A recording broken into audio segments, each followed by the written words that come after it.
कहीं ना कहीं मुसलमानों को इन्फ्लुएंस किया है, इन्होंने हिंदू मुस्लिम कराया है और इन्होंने वोट काटे हैं। मोदी गवर्नमेंट के अंदर ओवर कॉन्फिडेंस रहा इस साल चुनावों में।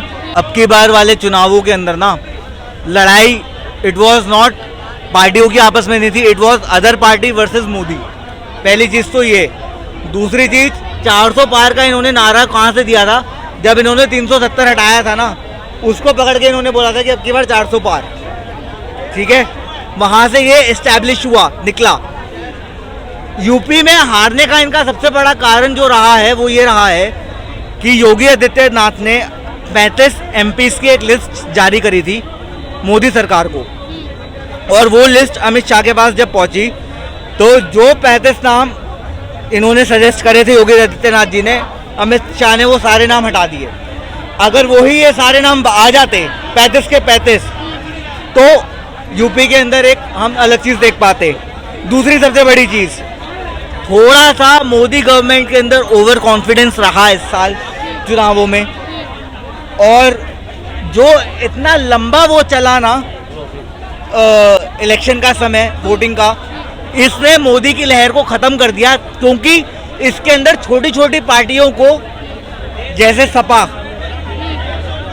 आपकी बड़ी पार्टी हो गई कांग्रेस, और अन्य दल, इन सबको मौका मिला गांव-गांव में जाके प्रचार करने का। और इन लोगों के साथ ये था कि इनके साथ एक सबसे बड़ा पॉइंट ये था कि इन्होंने कहीं ना कहीं मुसलमानों को इन्फ्लुएंस किया है, इन्होंने हिंदू मुस्लिम कराया है और इन्होंने वोट काटे हैं। अच्छा एक बार बताओ, इस बार इन्होंने ईवीएम के ऊपर भी कुछ उठाया नहीं है सवाल? कांग्रेस वालों ने भी कहा था राम मंदिर बनवाएंगे, मस्जिद भी बनवाएंगे। राम मंदिर बन गया, मस्जिद नहीं बनी। मस्जिद भी बन जाएगी मैडम। राम मंदिर देखो, राम मंदिर में भी कितने साल लगने के बाद आया है, तो मस्जिद को भी तो कुछ टाइम दो। आप ये मत करो कि भैया अगर एक चीज ये हो गई तो दूसरी चीज भी फटाफट करो, ऐसा तो कोई तो कहती है डिग्री फर्जी है मोदी जी की। मोदी जी पढ़े लिखे नहीं है सारे। मैडम मोदी जी तो खुद ही कहते हैं मैं चाय वाला हूँ। पढ़े लिखे तो वो तब बोलेंगे ना जब वो कुछ होंगे। वो तो सीधा उन्होंने आप कई इंटरव्यू सुने उनके, वो तो हमेशा ही कहते थे मैं चाय वाला हूँ, चाय। हर बार इलेक्शन में अलग अलग पढ़ाई अपनी दिखाते हैं, डिग्रियां दिखाते हैं। नहीं कोई डिग्री नहीं दिखाते। ईवीएम में घोटाले किए जाते हैं। नहीं कर सकते मैम, कैसे करोगे?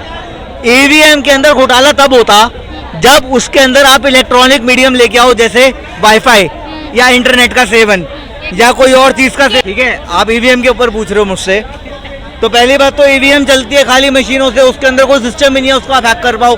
ना उसमें इंटरनेट है, ना उसके अंदर वाईफाई है, ना उसमें कोई डेटा है। तो जब वो उसके अंदर कोई ऐसा मीडियम ही नहीं है तो आप उसको हैक कैसे करोगे? उसमें तो जो पंच हो गया वो हो गया। यही क्या होता है, जिन लोगों को जो हारते हैं ना, वो कुछ ना कुछ क्या करते हैं, वो बहाने लेके आते हैं कि अच्छा भैया इसने इससे घोटाला कर दिया, अच्छा भैया जनता तो चाहती है कि मोदी जी अपने पद से इस्तीफा दे दें।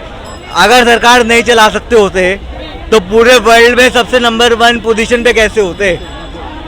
ये बताओ आप। नंबर 1 पोजीशन पे? बिल्कुल मैम। क्या करा उन्होंने? पूरे देश का, ये तो पूरे वर्ल्ड रिकॉर्ड का वो आया है डेटा। आज मैं अपने गर्व से बोल सकता हूँ इंडियन हूँ, हिंदुस्तानी। पहले गर्व तो नहीं बोलते थे। हमारे घर में कुछ हो ना हो, मोदी जी का इज्जत विदेशों में है। उससे क्या होगा?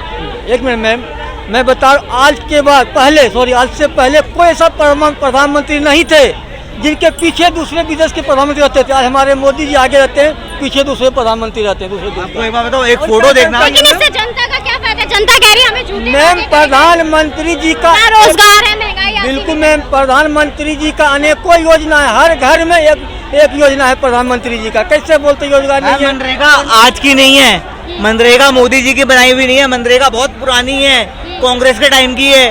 ठीक है, और बहुत सारी योजनाएं, पीएम आवास योजनाएं बहुत सारी हैं। जिनको चाहिए ना वो जाके वहाँ भी कर सकते हैं, पर लोगों को क्या है, हमारे को मेहनत करनी नहीं, पकाया पकुआ सारा थाली पे चाहिए, ऐसे काम नहीं होता।